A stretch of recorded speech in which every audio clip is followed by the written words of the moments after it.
Au fil de cette édition, les relations entre l'homme et le robot au cœur d'une exposition en Allemagne, mais tout près de l'Alsace.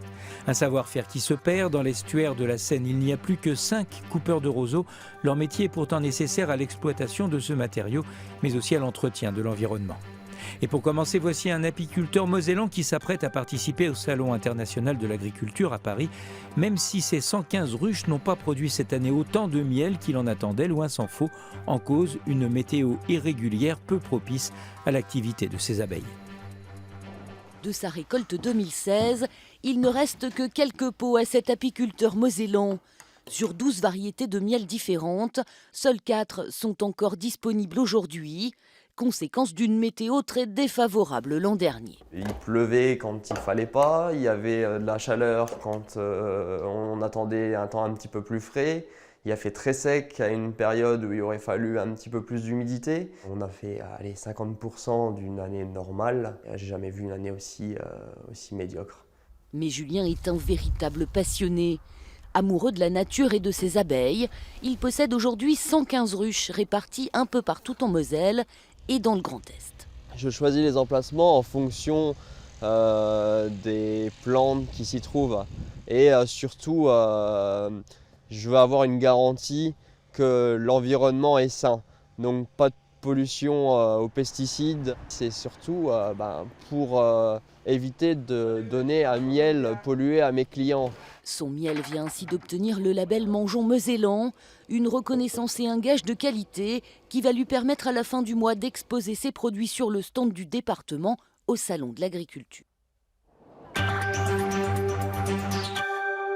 En Haute-Garonne, le lac de Saint-Ferréol a été vidé comme tous les 10 ans afin de remettre en état sa digue ainsi que les ouvrages qui entourent cette retenue d'eau artificielle.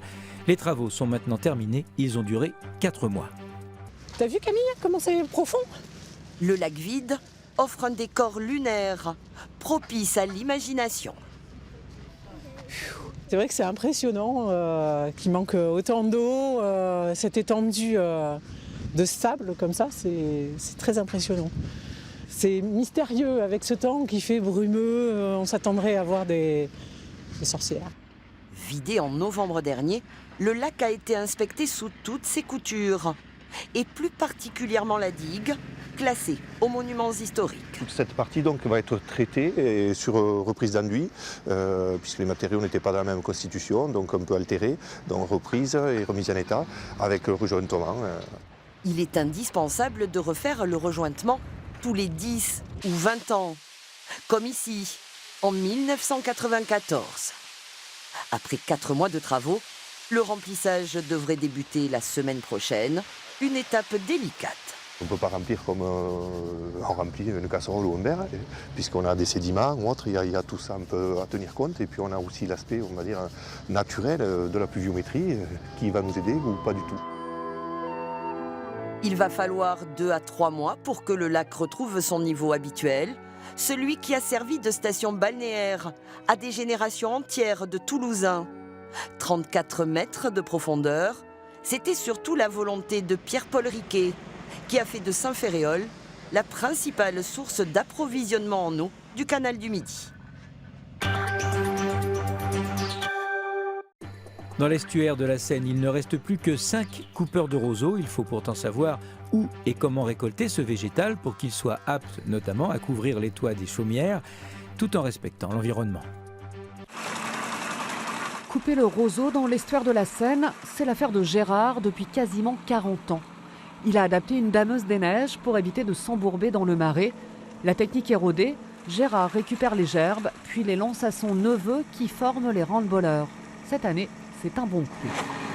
Il a moins de fleurs et plus mélangé, il y a du court, du grand. Et pour la couverture en chaume, c'est ce qu'il faut. Il faut qu'il y ait un bon mélange. Et cette année, je crois que c'est une bonne année. Mais attention, on ne récolte pas du roseau n'importe où. Sur les 1000 hectares de roselières, seuls 400 hectares peuvent être coupés. Des zones définies par le plan de gestion de l'estuaire. Il y a un certain nombre de sites qu'on demande aux coupeurs de roseaux de préserver parce que les ornithologues ont jugé que ces îlots-là étaient particulièrement propices à la nidification des oiseaux. Et les agriculteurs en laissent bien plus. En fait, ils ne récoltent qu'une centaine d'hectares, faute de temps. Avant, on pouvait couper du roseau jusqu'à début avril, une dizaine d'avril. Et maintenant, on a des parcelles qui sont février. Février, il faut qu'on ait fini. Et les dernières, c'est 15 mars. Alors pour nous, c'est trop court, on n'arrive pas à faire tout et on est obligé de le laisser. On laisse.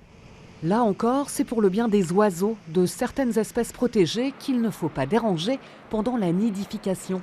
Seulement les coupeurs de roseaux se lassent, ils ne sont plus que 5 pour l'instant. L'année prochaine, ça va se compliquer comme mon oncle arrête, donc il va sûrement falloir qu'on retrouve quelqu'un avec nous.